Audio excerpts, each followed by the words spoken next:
ഇതാണ് പൂയംകുട്ടി പുഴ. പൂയംകുട്ടി മേഖലയിലെ കർഷകർക്ക് ഏറ്റവും ഭീതി, നാശനഷ്ടം വരുത്തുന്ന കാട്ടാന കടന്നു വരുന്ന ദേശീയ പാതയാണ് ഈ കാണുന്ന പുഴ. ഈ പുഴയിലൂടെയാണ് കാട്ടാനകൾ, അത് ഒന്ന് രണ്ടൊന്നല്ല, ഒരു കൂട്ടം കാട്ടാനകൾ ഏത് സമയം ഏത് ദിവസവും, നമ്മളിപ്പോൾ സംസാരിക്കുന്നതിൻ്റെ തലേ ദിവസം കൂടി ഇവിടുത്തെ കർഷകർ പറഞ്ഞത് ഇന്നലെ കൂടി കാട്ടാനകൾ ഈ ഒരു പ്രദേശം വഴി ഇതുവഴി കയറി ഇവിടെ നാട്ടിലേക്ക് കടന്ന് കൃഷികളെല്ലാം നശിപ്പിച്ചു. അത്രമാത്രം ഭീതിതമായ ഒരു സ്ഥലമാണ് ഇപ്പോൾ ഞങ്ങളായിരിക്കുന്നത് തന്നെ. ഇത് കാട്ടാനകളുടെ വിഹാര കേന്ദ്രമാണ്. ഇവിടെ തന്നെ കാട്ടാനകളുടെ ആനപ്പിണ്ടൊക്കെ നമുക്ക് കാണാം മുഴുവനായിട്ട്. നമ്മുടെ ഒപ്പം രണ്ടുപേര് ചേരുകയാണ്. ചേട്ടാ, എന്താണ് ഇവിടുത്തെ ഭീകരാവസ്ഥ? ഇവിടുത്തെ ഭീകരാവസ്ഥ എന്ന് പറഞ്ഞാൽ നമുക്കൊരു തരത്തിലും ഇവിടെ ജീവിക്കാൻ പറ്റാത്ത സാഹചര്യമായി. ഒരു വൈകുന്നേരം ഒരു 5 മണി കഴിഞ്ഞാൽ പിന്നെ ആനയുടെ കേന്ദ്രമാണ്. ഒരു മനുഷ്യൻ ഇതിലൂടെ യാത്ര ചെയ്യാനോ ജീവിക്കാനും പറ്റാത്ത സാഹചര്യം. ഇതുവഴിയാണ് ആനകൾ കടന്നു വരുന്നത്. ഇവിടെ വരുന്നു, മെയിൻ റോഡിലേക്ക് കിടക്കുന്നു. എന്നിട്ട് 14ഓളം ബസ് ഓടുന്ന റൂട്ടാണിത്. Main road main road. അതിനകത്ത് 9:30 വരെ സമയം, ലാസ്റ്റ് ബസ് 9:30-ക്കാണ്. ആ സമയം വരെ ആളുകൾക്ക് യാതൊരു ഇവിടെ കടന്നു പോകാൻ ഭീതിയാണ്. എങ്ങനെ കടന്നു പോരുന്ന രക്ഷയില്ല. എല്ലാവരും ഒരു വണ്ടി പോയാൽ, വലിയ ബസ് പോയാൽ അതിൻ്റെ പുറകെയാണ്. ബൈക്കാരെല്ലാം അതിൻ്റെ പിന്നെ പിടിച്ചാണ് പോരുന്നത്. ഒറ്റ വണ്ടി ഒരാൾക്കായിട്ട്, ഒരു കാറുകൾക്കായിട്ട് പോകാൻ പറ്റത്തില്ല. ഒരു 7 മണി കഴിഞ്ഞ് കഴിഞ്ഞാൽ ഒരു അസുഖം വന്നു കഴിഞ്ഞാൽ ഒരാളെ കൊണ്ട് ആശുപത്രിയിൽ വരെ പോകാൻ പറ്റാത്ത അവസ്ഥയായിട്ടുണ്ട്. കാരണം നമുക്ക് ഏറ്റവും കൂടുതൽ പേടിക്കണമെന്ന് പറഞ്ഞാൽ, അതായത് നമ്മുടെ കീഴാലിപ്പടി ഫോറസ്റ്റ് ഓഫീസിൻ്റെ അവിടെ നിന്ന് തൊട്ട് പൂയംകുട്ടി മണികണ്ഠൻചാൽ വരെ ഒരു മെഡിക്കൽ പോലും നമുക്ക് പോകാൻ പറ്റാത്ത അവസ്ഥയിലാണ് ഇപ്പോൾ. കാരണം എന്താ വെച്ചാൽ നമ്മൾ ജീവൻ കൈ പിടിച്ചിട്ട് വേണം രോഗിനെ കൊണ്ട് പോകാൻ. കാരണം മരിക്കാൻ പോണ രോഗിനെ കൊണ്ട് പോകുമ്പോൾ, അല്ലെങ്കിൽ ഒരു സുഖമില്ലാത്ത ആളെ കൊണ്ട് നമ്മൾ പോയി കഴിഞ്ഞാൽ നമുക്ക് പേടിച്ചിട്ട് ഒരു കാരണവശാലും പോകാൻ പറ്റില്ല. കാരണം അത് കാരണം ഇവിടെ വണ്ടിയിൽ എക്സ്ട്രാ ലൈറ്റുകളും കാര്യങ്ങളും അതിനുള്ള ആൾക്കാരും ഒക്കെ ആയിട്ടാണ് നമ്മൾ പോണത്. മെയിനായിട്ട് ഇവിടെ പോകണമെന്ന് പറഞ്ഞാൽ ജീപ്പൊക്കെ ഇപ്പോൾ വളരെ കുറവാണ്. പിന്നെ ഓട്ടോറിക്ഷ ഉള്ളത്. ഓട്ടോറിക്ഷ ഒരു കാരണവശാലും പോകാൻ പറ്റില്ല. കഴിഞ്ഞ ദിവസം കളപ്പാറ ബ്ലാവ് തട്ടി മെഡിക്കൽ പോയ വണ്ടിയാണ് ആൾ മരിച്ചത്. അത് തന്നെയല്ല ഇവിടെ എന്ന് പറഞ്ഞാൽ ഇപ്പോൾ നമ്മൾ സംസാരിച്ചുകൊണ്ടിരിക്കുന്ന സമയത്ത് ഇവിടെ ആന ഓടിക്കുന്നുണ്ട്, അക്കരെ നിന്ന് ആന ഓടിക്കുന്നുണ്ട്. അപ്പോൾ ഇതാണ് ഇവിടുത്തെ അവസ്ഥ. കാരണം നമുക്കെന്ന് പറഞ്ഞാൽ, ഞാനൊക്കെ ഇവിടെ ചെറുപ്പം തൊട്ടേ ജീവിച്ച ആളാണ്. അതായത് ഇപ്പോൾ ഒരു 63 വർഷമായിട്ട് ഞങ്ങളിവിടെ ജനിച്ച ആളാണ്. പക്ഷേ ഇപ്പോൾ പഴയ കാലത്തെന്ന് പറഞ്ഞാൽ നമുക്ക് ആനയെ കണ്ടു കഴിഞ്ഞാൽ നമ്മളിപ്പോൾ ഒച്ച എടുത്തു, അല്ലെങ്കിൽ ഒന്ന് ഓടിച്ചു, ഒരു ലൈറ്റ് വെട്ടം കണ്ടു ആന ഓടുമായിരുന്നു. ഇപ്പം നമ്മുടെ ലൈറ്റ് വെട്ടം കാണുമ്പോൾ നമ്മുടെ അടുത്തേക്ക് പാഞ്ഞു വരുക. നമ്മളെന്തെങ്കിലും മിണ്ടി പോയി കഴിഞ്ഞാൽ പിന്നെ തീർന്നു. ഈ കഴിഞ്ഞ ആഴ്ച നമ്മുടെ ഒരു 2 മാസം മുമ്പ് ഇപ്പോൾ ബെന്നി എന്ന് പറഞ്ഞ ആളെ ടാപ്പ് ചെയ്തുകൊണ്ടിരുന്ന ആളെ തടസ്സം ആദ്യം എൻ്റെ നേരെ ഓടി വന്നതാണ്. എൻ്റെ നേരെ ഓടി വന്നിട്ട് ഞാനതിൽ നിന്ന് വെട്ടിച്ച് മാറി കഴിഞ്ഞിട്ടാണ് പുള്ളിയുടെ അടുത്തേക്ക് വന്നത്. അന്നാണ് പുള്ളീനെ പോയി തട്ടിയത്. അവന് ഒന്നെങ്കിൽ പിള്ളേരുടെ ഭാഗ്യം, അല്ലെങ്കിൽ ദൈവാനുഗ്രഹം, അല്ലെങ്കിൽ അവൻ്റെ ആയുസിൻ്റെ ബലം എന്നേ പറയാൻ പറ്റുള്ളൂ. അല്ലെങ്കിൽ അവനെ ശകലം പോലും കിട്ടണമല്ല അവനെന്ന്. എനിക്കിട്ടും കിട്ടിയാനെന്ന് തട്ട്. ഞാനും ബൈക്കിൽ ഇറങ്ങി വന്ന സമയത്ത് കുറേ ആന റോഡിൽ നിൽക്കുന്ന 2 ചാടി കയറി വന്നു. ഈ ആന 2 ചാടി കയറി കണ്ടിട്ടാണ് ഞാനും വണ്ടി നിർത്തിയത്. അല്ലെങ്കിൽ അന്ന് എനിക്ക് മണി കിട്ടും. കാരണം ഇപ്പോഴത്തെ വളവ് തിരിഞ്ഞ് അറിയില്ല നമ്മൾ. ഇതാണ് കാട്ടാനയുടെ ആക്രമണത്തിൽ നിന്ന് രക്ഷപ്പെട്ട വ്യക്തിയാണ് നമ്മുടെ കൂടെ നിൽക്കുന്നത്. ഞാൻ ആന ഓടിച്ച് വീണിട്ടുണ്ട്. ബൈക്കിൽ പോയിട്ട് റബ്ബർ വെട്ടാൻ പോയിട്ട് വീണിട്ടുണ്ട്. പല പ്രാവശ്യം ആനയുടെ മുമ്പിൽ വട്ടം ചാടിയിട്ടുണ്ട് ഞങ്ങൾ ഈ വഴിക്കടെ എല്ലാം.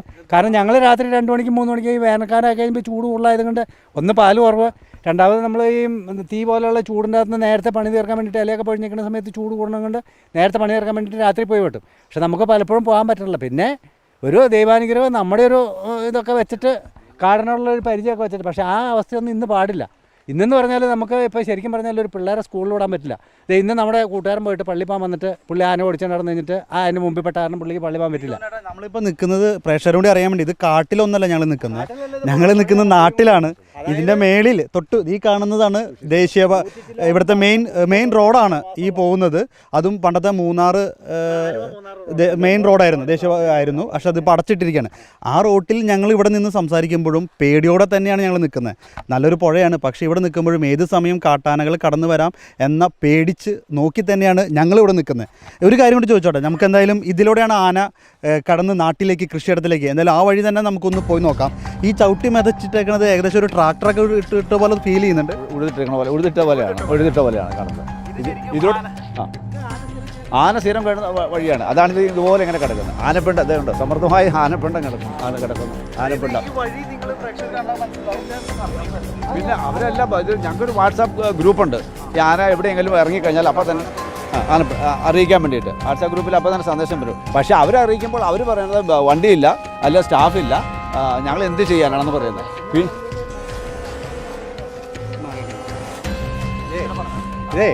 ഇന്നലെ രാത്രി വെളുപ്പിനെ വന്ന് തൂറി കൂട്ടി മുള്ളിയിട്ട് ഈ മൂത്രത്തിൻ്റെ മണം പോലും മാറിയില്ല. നമുക്ക് ഈ മണം സഹിച്ചുകൊണ്ട് നിൽക്കാൻ പറ്റാത്ത അവസ്ഥ. ഈ ആനച്ചൂരെന്ന് പറഞ്ഞത് ഈ മൂത്രത്തിൻ്റെ മണമാണ് ഭയങ്കരം. ഇത് ഞങ്ങൾ എന്ന് അനുഭവിച്ചുകൊണ്ടിരിക്കുന്നവരാണ്. പിന്നെ നമ്മളിതിൻ്റെ ഇടയ്ക്കൂടെ അങ്ങനെ ജീവിക്കാണ്ടിരിക്കാൻ പറ്റില്ലല്ലോ. വേറെ മാർഗ്ഗമല്ല. സർക്കാരോ ഫോറസ്റ്റ് ഉദ്യോഗസ്ഥരുടെ ഭാഗത്തുനിന്നോ നമുക്ക് അനുകൂലമായ യാതൊരു നടപടികളുമില്ല. ഇപ്പോൾ നമ്മൾ വോട്ട് ചെയ്ത് ജയിപ്പിച്ച് വിടുന്ന നമ്മുടെ സ്ഥാനാർത്ഥികൾ, അതുപോലെ തന്നെ നമുക്ക് വേണ്ടി MLA-മാർ, MP-മാർ, മന്ത്രിമാരൊക്കെ ഇപ്പം മൃഗങ്ങൾക്ക് വേണ്ടിയിട്ടാണ് സംസാരിക്കുന്നത്. കാരണം മനുഷ്യന് യാതൊരു വിലയില്ലാണ്ടാക്കിയ ഒരവസ്ഥയായിപ്പോയി. അത്രയും ദയനീയമാണ് ഇവിടുത്തെ ജീവിതം. അപ്പോൾ വന്നിട്ട് ഇവിടെ കയറി അങ്ങോട്ട് തകർക്കുകയാണ്. പിന്നെ ഇവിടെ പിന്നെ പ്ലാവ് ഉണ്ട്. ഇതൊക്കെ അവർക്ക് സമയത്ത് ചൊറിച്ചിൽ വരുമ്പോൾ ചൊറിയുന്ന സ്ഥലമാണ് ഈ കാണുന്നത്, ഈ പ്ലേസ്.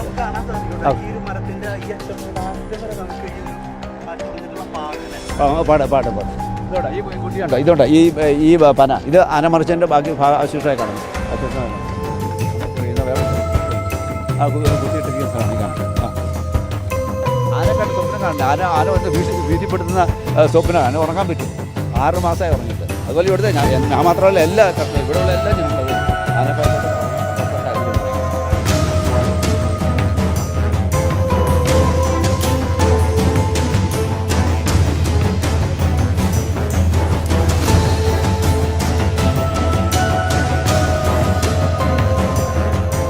ഇത് നമ്മളീ കാണുന്നത് ഹിന്ദുസ്ഥാൻ ന്യൂസ് പ്രിൻറ്റിന് വേണ്ടിയിട്ട് 1977 അവർ അവരുടെ തൊഴിലാളികൾക്ക് വേണ്ടിയിട്ട്, അവിടെ വർക്കേഴ്സിന് വേണ്ടിയിട്ട് പണിത ക്വാർട്ടേഴ്സാണ്. അതിൽ നശിപ്പിച്ചല്ലേ തകർത്ത് കളഞ്ഞിരിക്കുന്നു. അവരത് കാരണം അവിടെ നിന്ന് അത് ഉപേക്ഷിച്ച് അവിടെ ജീവിക്കാൻ പറ്റാത്ത ആരും വന്നിട്ട് ആരും താമസിക്കാൻ പേടിച്ചിട്ട് കിടക്കാൻ പറ്റില്ലല്ലോ, അവരെല്ലാവരും ഉപേക്ഷിച്ച് പോയി. അതാണിപ്പോൾ നമ്മൾ ഈ കണ്ടുകൊണ്ടിരിക്കുന്നത്. അതിനുശേഷം വീണ്ടും ആന തകർത്ത് നാശകോശമാക്കിയിട്ടിരിക്കുന്നു.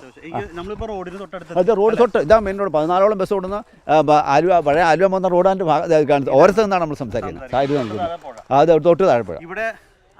ഇവിടെ കഴിഞ്ഞ ദിവസം മിനിയാന്ന് ഞങ്ങൾ ഒരു 25ഓളം പേര് ആന വന്നു അറിഞ്ഞു. ഞങ്ങൾ ഇവിടെ നിൽക്കുമ്പോൾ ഒരു 5 മണിക്ക്, വൈകുന്നേരം 5 മണിക്ക് ആന കയറി ഇവിടെ നിൽക്കുവാണ്. ഇവിടെ നിൽക്കുമ്പോൾ ഒരു 10-25ഓളം പേര് ഇവിടെ ഒന്നിങ്ങനെ നിൽക്കുന്നു. ആനയ്ക്ക് ഒരു കൂസലുമില്ല. ആന അവിടെ പല ഒച്ച എടുക്കുന്നു, ഇവിടെ തന്നെ ഈ ഇതേ സ്പോട്ടിൽ ഒച്ച എടുക്കുന്നു. അന്ന് ഒരെണ്ണാൾ കയറി വന്നത്, ബാക്കിയുള്ള അക്കരെ നിൽക്കുന്നു, പുഴയ്ക്ക് അക്കരെ നിൽക്കുന്നു. ബാക്കി ഒന്നുകൊണ്ടിരിക്കുന്നു. ഈ ഒരു ആന വന്നിട്ട് ഒറ്റ കൊമ്പൻ ഒന്നിച്ച് ഇവിടെ നിൽക്കുന്നു. എത്ര എത്ര ആൾക്കാർ ഒച്ച വെച്ച് ബഹളം ഉണ്ടാക്കിയിട്ട് പോകില്ല. അവസാനം എന്ത് ചെയ്തു, ആൾക്കാരും കുറേ പേര് ആൾക്കാർ കൂടിയപ്പോൾ ഇവൻ പതുക്കെ ഇങ്ങോട്ട് മാറി, പുറകോട്ട് മാറി. അപ്പോൾ ആൾക്കാർ വിചാരിച്ചു പതുക്കെ പോയാന്ന് വിചാരിച്ചു. അതിട്ട് ആൾക്കാർ ഇവിടെ നോക്കി നിൽക്കുന്ന സമയത്ത് അവൻ ആ കെട്ടിടത്തിൻ്റെ ബാക്കിലൂടെ പോയിട്ട് ആരും കാണാതെ അപ്പുറത്തെ വഴുത്തോടെ കയറി ആൾക്കാർ ഇവിടെ നോക്കിയിരിക്കും. പറമ്പിൽ കയറി അവൻ ചക്ക പറിച്ചു. എൻ്റെ അപ്പോൾ എൻ്റെ പ്ലാവിൻ്റെ ചക്കയാണ് പറിച്ചത്. അപ്പോൾ ഞാൻ അറിയുന്നില്ല. അപ്പോൾ ഞങ്ങളോട് നോക്കിയിരിക്കുക. അവനിപ്പോൾ വരും എന്ന് വിചാരിച്ച്. അപ്പോഴാണ് അടുത്ത വീട്ടിൽ നിന്ന് പറയുന്നത്, ഇത് ചക്ക പറിക്കുന്നു, വേഗം വരാൻ പറഞ്ഞു. അപ്പോഴാണ് ഞങ്ങൾ അറിയുന്നത്.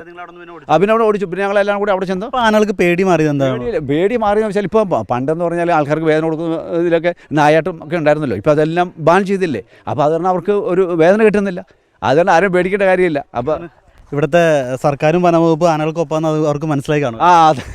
അതായിരിക്കും അവരുടെ പുല്ല് സപ്പോർട്ടുണ്ട്. അപ്പോൾ എല്ലാം നമ്മുടെ പുതിയ നിയമങ്ങളെല്ലാം വന നിയമങ്ങളെല്ലാം അവർക്ക് അനുകൂലമാണല്ലോ.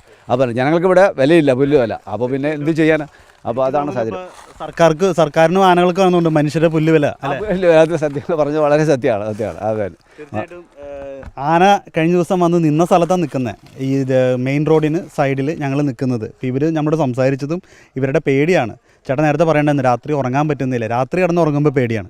ആനക്ക് സ്വപ്നം കാണുവാണ്. ആന വരുന്നു കുത്തി പറിച്ചിടുന്നു, വീടിൻ്റെ കുത്തുന്നുള്ള സ്വപ്നം അവൾ കാണുന്നത്. അതുകൊണ്ട് ഉറങ്ങാൻ 6 മാസം, സത്യമായിട്ട് പറഞ്ഞാൽ 6 മാസമായിട്ട് ഉറങ്ങാൻ പറ്റുന്നില്ല. അപ്പോൾ ഇതൊക്കെയാണ് ഇവിടുത്തെ കർഷകരുടെ മെയിൻ പ്രശ്നം എന്നുള്ളത്. ഇതിപ്പോൾ നമ്മൾ നിൽക്കുന്നത് കാട്ടൊന്നുമല്ല കേട്ടോ. നമ്മൾ നേരത്തെ തൊട്ട് താഴെയാണ് പുഴ കണ്ടത്. ആ പുഴയിൽ നിന്ന് ജസ്റ്റ് ഒന്ന് കയറി, ആ കയറുന്ന വഴി കണ്ടു, ഇവിടെ എത്തി. ഇവിടെ നിന്ന് റോഡ്, ഇവിടെ നിന്ന് അങ്ങോട്ട് പോയാൽ മനുഷ്യവാസം, അതായത് ജനങ്ങളുടെ കൃഷിയും കാര്യങ്ങളെല്ലാം ചെയ്ത് ജീവിക്കുന്ന വീടുകൾ ഒക്കെ ജീവിക്കുന്ന സ്ഥലമാണ്. അപ്പോൾ നമ്മൾ ആ പുഴയിൽ നിന്ന് കയറി വന്നു. നമ്മളിത് ഈ വഴി എത്തി. ഇത് നേരെ റോഡിലേക്ക് കിടക്കുന്നത്. ചേട്ടാ ഇതെന്താ ഈ ഫെൻസിങ് ഇങ്ങനെ കിടക്കുന്നത്? ഫെൻസിങ് ഇങ്ങനെ കിടക്കണമെന്ന് പറഞ്ഞാൽ ഇത് കുറേ നോട്ടക്കുറവ് കൊണ്ട് പോയതുണ്ട്. പിന്നെ ആന കയറി മൊത്തം എല്ലാം ഈ കാല് ചവിട്ടി പിടിച്ച് കളയും. ഇതിപ്പോൾ ഒരു 7 വർഷമായിട്ട് ഇട്ടിട്ട് ഒരു 6 മാസത്തേക്ക് വലിയ കുഴപ്പമില്ലാണ്ട് നിന്നു. അത് കഴിഞ്ഞിട്ട് വന്നിട്ട് ആന എന്നെ എഴുതുന്നത് വെച്ചാൽ ഒന്നെങ്കിൽ ഒരു മരം മറിച്ചതിൻ്റെ മുകളിലേക്ക് ഇടും, ഇല്ലെങ്കിൽ ഇവർ എന്നെയാണ് കഴിഞ്ഞാൽ ഈ കൈനട വെച്ചിട്ട് കാല് ചവിട്ടി പിടിച്ച് കളയും. കാല് ചവിട്ടി പിടിച്ചിട്ട് അതിൻ്റെ മുകളിൽ കൂടെ കവച്ചാൻ കിടക്കും. കവച്ച് കടന്നിട്ട് പറമ്പിൽ കയറുക. പറമ്പിൽ കയറിയിട്ട് ഇപ്പോൾ നമ്മളൊക്കെ എന്ന് പറഞ്ഞാൽ പഴയ കാലത്ത് നമ്മൾ വീട്ടിൽ ഇച്ചിരി കപ്പയും കഞ്ഞിയും കാച്ചിലൊക്കെ തിന്നുകൊണ്ടിരുന്നവരാണ്. അപ്പോൾ നമ്മൾ പരിഷ്കാരം വന്നു കഴിയുമ്പോൾ നമ്മൾ തന്നെ നല്ല ഹോട്ടലിൽ പോയി ഒരു ഫാസ്റ്റ് ഫുഡ് ഭക്ഷണം കഴിക്കണം തോന്നും. പിന്നീട് അത് ടേസ്റ്റ് പറ്റി. എന്ന് പറഞ്ഞാൽ ഈ കാട്ടിലെ മൃഗങ്ങൾക്ക് ഇപ്പോൾ നാട്ടിലെ ഭക്ഷണം അവർക്ക് ഇറങ്ങുള്ളൂ. അതായത് പ്ലാവ്, കമുക്, തെങ്ങ്, ചക്ക, കന്നാര, അതുപോലെ നമ്മൾ എന്ത് കൃഷി നമ്മൾ ഇന്നലെ കൂടി ആന ഈ വഴി കയറി ഇതിൽ പോവാ കയറി. അപ്പൊ ഈ ഒരു ഫെൻസിങ് ഇപ്പൊ കഴിഞ്ഞ 7 വർഷമായിട്ട് ഇത് ഇല്ലാണ്ടിരിക്കുകയാണ്. ഇതൊന്ന് കൃത്യമായി അല്ലെങ്കിൽ ഇതിന്റെ മെയിൻ്റെനൻസ് കൃത്യമായിട്ട് ചെയ്യുകയാണെങ്കിൽ ഈ ഒരു ശല്യം കുറയില്ലേ? കുറയുമെന്ന് പറഞ്ഞാൽ താൽക്കാലികം മാത്രമേ ഉള്ളൂ. ഈ ഫെൻസിങ് കൊണ്ട് നമുക്ക് കാര്യമായ ഫലപ്രദമായിട്ട് ഇത് നിയന്ത്രിക്കാൻ പറ്റണില്ല ഇതിനെ കൊണ്ട്. കാരണം എന്ന് വെച്ചാൽ ആന ബാക്കി മൃഗങ്ങളെ അപേക്ഷിച്ച് ബാക്കി മൃഗങ്ങൾക്കത് ശാശ്വതമാണ്, ആനയ്ക്ക് മാത്രം അത് ശാശ്വതം അല്ലാന്ന് പറയാൻ കാരണം എന്ന് വെച്ചാൽ ഇതിൻ്റെ ഈ കാല് ചവിട്ടി ഓടിച്ചുകളയാനാണ് മെയിനായിട്ട് പരിപാടി. നമ്മൾ കാലില്ലാണ്ട് ഇത് പിടിപ്പിക്കാൻ പറ്റില്ല. അല്ലെങ്കിൽ പിന്നെ നമ്മൾ ഈ മരത്തേക്കടെ കമ്പി കെട്ടിയിട്ട് തൂക്ക് ഫെൻസിങ് കൊടുക്കണം. തൂക്ക് ഫെൻസിങ് കൊടുത്തു കഴിഞ്ഞാൽ ഒരു വട്ട് ശാശ്വതം എന്ന് പറയാൻ പറ്റും. അതാണ് നമുക്കിപ്പോൾ തൽക്കാലം ഇപ്പോൾ ഇവിടെ വരുള്ളൂ. പക്ഷേ ഇതിൻ്റെ ബന്ധപ്പെട്ടവരാരും ഒരു കാര്യത്തിനും ഈ ഫെൻസിങ് ഇടാൻ തന്നെ കാരണം ഇവിടെ പണ്ട് നമ്മുടെ ഒരു കൂട്ടുകാരൻ ഇവിടെ ആന ഈ പുഴയിൽ വെച്ച് തട്ടിക്കൊന്നിട്ട് ആ ബോഡി കോതമംഗലത്ത് കൊണ്ടുവന്ന് ഞങ്ങൾ പോസ്റ്റ്മോർട്ടം കഴിഞ്ഞിട്ട് DF ഓഫീസിൻ്റെ മുമ്പിൽ കൊണ്ടുവന്ന് വെച്ച് സമരം ചെയ്തിട്ട് MLA ഫണ്ട് അനുവദിച്ച് അന്ന് 7,40,000 രൂപ അനുവദിച്ചാണ് ഈ ഇവിടുന്ന് അതായത് കീഴാലിപ്പടി തൊട്ട് ഈ പൂയംകുട്ടി വരെയുള്ള ഫെൻസിങ് ഇട്ടത്. ആ ഇട്ടത് കഴിഞ്ഞ് കഴിഞ്ഞിട്ട് കുറേ നാളത്തേക്ക് ഇരുന്നു. ഇപ്പം നിലവിൽ ശരിക്കും പറഞ്ഞാൽ അതിൻ്റെ ബാറ്ററിയോ അതിൻ്റെ ചാർജറോ ഒരു സാധനമില്ല, അതുവരെ ആൾക്കാർ അടിച്ചുകൊണ്ട് പോയി. അതാണ് ഇവിടുത്തെ അവസ്ഥ. കാരണം ഇത് സംരക്ഷിക്കപ്പെടുന്നില്ല. കഴിഞ്ഞ ദിവസം ഈ പ്ലാവന തോടിൻ്റെ അവിടെ ഒരു 4 മണിയായപ്പോൾ ഇറങ്ങി 30 ആനയുണ്ടായിരുന്നു.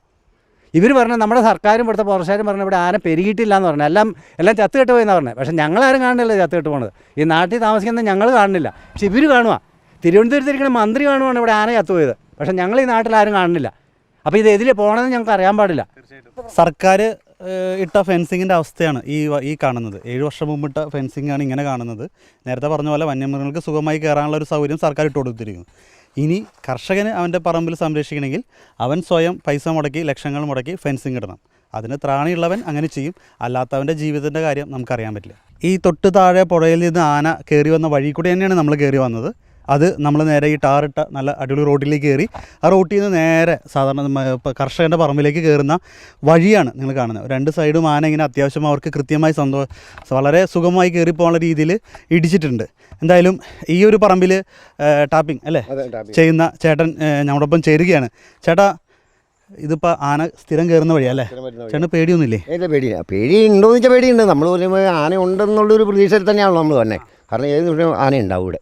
അപ്പോൾ ഇന്ന് രാവിലെ ഞങ്ങൾ വെട്ടാനായിട്ട് വന്നു. ഞങ്ങൾ ഇവിടുന്ന് ചെല്ലുമ്പോൾ ഒരു ചേട്ടൻ അവിടെ നിന്ന് മുകളിൽ നിന്ന് ആന ഓടിച്ചുകൊണ്ട് വരണ്ട അവിടെ. അപ്പോൾ ആ പുള്ളി വെട്ടാനായിട്ട് പോയതാണ് ഇന്ന് രാവിലെ ഒരു 6:30 ഉണ്ടാവും. അപ്പോൾ ഞാനും ഇവിടുന്ന് വന്നു. അപ്പോൾ പുള്ളി അവിടെ നിന്ന് മാറിക്കോ ഒന്നും പറഞ്ഞ് ഈ റോട്ടിൽ കൂടെ ആളുകൾ പോകണമെങ്കിൽ അവർക്ക് രക്ഷപ്പെടാൻ വേണ്ടി ആനയും കൂടാണല്ലോ വന്ന് ഇതിലേ ഇറങ്ങി പോണത്. അപ്പോൾ അതുകൊണ്ട് പുള്ളി ഒച്ച എടുത്തുകൊണ്ട് വന്നു. അപ്പോൾ ഞാനും എൻ്റെ ഒരു കൂട്ടുകാരുണ്ടായിരുന്നു, ഞങ്ങളവിടെ ഷെഡിൻ്റെ അവിടെ നിൽക്കുമായിരുന്നു. അവിടെ നിന്ന് അപ്പോൾ ഇതെന്നാന്ന് പറയാനായിട്ട് കയറി നോക്കുമ്പോൾ അവിടെ നിന്ന് ഒരു കൂട്ടാണ് ഒരു 8-10 ആനയുണ്ട്. അവിടുന്ന് ഓടി 10 ആനയുണ്ട്. ഞങ്ങൾ കണ്ടു. അപ്പോൾ റബ്ബർ തോട്ടമായിരുന്നു നമുക്ക് ശരിക്കും കാണാം. അപ്പോൾ അവിടുന്ന് ഇങ്ങനെ വന്നു. ഇവിടെ വന്ന് ഈ കാട്ടിൽ അവിടേക്ക് ഒരു 8 ആന ഇങ്ങോട്ട് മാറി, 2 ആന അതിലേ ഇങ്ങോട്ട് വന്നു. അപ്പോൾ ഈ ആനയെല്ലാം ഇങ്ങോട്ട് പോകുന്നില്ല എന്ന് പറഞ്ഞ് ഞാൻ ഈ റോഡിലേക്ക് ഇറങ്ങി. അവിടെ നിന്ന് ഈ റോഡിലേക്ക് ഇങ്ങനെ വന്നു കഴിഞ്ഞപ്പോൾ ഈ ആന ഇങ്ങോട്ട് ഇറങ്ങിയിട്ടില്ല. ഈ ആന അവിടെ തന്നെ നിൽക്കുക. അപ്പോൾ ഞാനെന്നാൽ തിരിച്ചങ്ങോട്ട് പോയേക്കാന്ന് പറഞ്ഞു കഴിഞ്ഞാൽ ആ ഫെൻസിങ്ങിൻ്റെ ഇടയ്ക്കൊക്കെ അതിൻ്റെ കമ്പി പൊട്ടിച്ചിട്ട് അത് രാവിലെ അതിൻ്റെ അകത്ത് ഇറത്തില്ല. രാവിലെ ആകുമ്പോൾ അത് ഓഫ് ചെയ്യും. അതിപ്പോൾ എത്ര അത് സംരക്ഷിക്കാൻ വേണ്ടിയിട്ട് ഫെൻസിങ് ഇട്ടിട്ടുണ്ട്. അവിടെ ഈ ഗേറ്റിൻ്റെ അവിടെ ഒരു കമ്പി ഇങ്ങനെ കിടപ്പുണ്ട് ആ ഫെൻസിങ്ങിൻ്റെ. അത് കണ്ടത് ആന തിരിച്ചങ്ങോട്ട് പോയി. അപ്പോൾ ഞാൻ അതേ മരത്തിൽ കയറി. എവിടെ ഒരു ചെറിയ മരമുണ്ട്, ആ മരത്തിൻ്റെ മുകളിൽ കയറി. ആനപ്പൊക്കം വരെ കയറാൻ വേണ്ടി നമ്മൾ പേടിച്ചു കയറുന്നേക്കും. പിന്നെ നമ്മൾ രക്ഷപ്പെട്ടു എന്ന് പറഞ്ഞാൽ ഏതായാലും ആന തിരിച്ചു വന്നിട്ട് ആ റിസോർട്ടിൻ്റെ മുറ്റത്തേക്കൂടെ അപ്പുറം ചെന്ന് ഒരു ഭയങ്കര കട്ടിങ്, ആ കട്ടിങ്ങിൻ്റെ മുകളിൽ കൂടെ ആന അങ്ങോട്ട് കയറി. അപ്പോൾ ഞങ്ങളും ഇവിടുന്ന് അവരും ഇങ്ങോട്ട് ഇറങ്ങി വന്നു. അപ്പോൾ ഞാനിങ്ങോട്ട് കൂടി ഇവിടുന്ന് ഞങ്ങളെല്ലാവരും കൂടെ ഓടിച്ചു ഒരു 1/2 മണിക്കൂർ കൊണ്ടാണ് ആന അവിടെ തോട്ടത്തിക്കിട്ട് തന്നെ അങ്ങോട്ട് പോയി. തേങ്ങാപ്പുറം ചെല്ലുമ്പോൾ ആ കല്ലക്കുരുട്ടി നിങ്ങൾ പോകുന്ന വഴി കണ്ടു കാണുന്നത്. അതിലെ ഇറങ്ങി ആന തടിച്ചു പോയി. വയനാട് വീടിൻ്റെ മുറ്റത്തിട്ട് ആന ചവിട്ടിക്കൊന്ന അജേഷ് എന്ന് പറയുന്ന സഹോദരനെ കുറിച്ച് നമ്മൾ ആരും മറന്നിട്ടില്ല. അന്ന് ഒരുപാട് പേര് അതിനെക്കുറിച്ച് ദുഃഖിക്കുകയും ചെയ്തു. എന്നാൽ ഇവിടെ ഇടുക്കി ജില്ലയിലായാലും പൂയംകുട്ടിയിലായാലും ഇന്നും രാവിലെ ഇവിടുത്തെ കർഷകർ ടാപ്പിംഗ് തൊഴിലാളികളെല്ലാം ആനയെ പേടിച്ച് ഓടേണ്ട അവസ്ഥയിലാണ് നിൽക്കുന്നത്. ഒരാളുടെ മരണം കൊണ്ടോ 2 പേരുടെ മരണം കൊണ്ടോ 3 പേരുടെ മരണം കൊണ്ടോ ഒന്നും ഇവിടുത്തെ സർക്കാർ സംവിധാനങ്ങൾ ഉണർന്നിട്ടില്ല. ഇനി മറ്റൊരു ദുരന്തം കേൾക്കുന്നത് വരെ അവർ ഉണരുമോ എന്നും അറിയില്ല.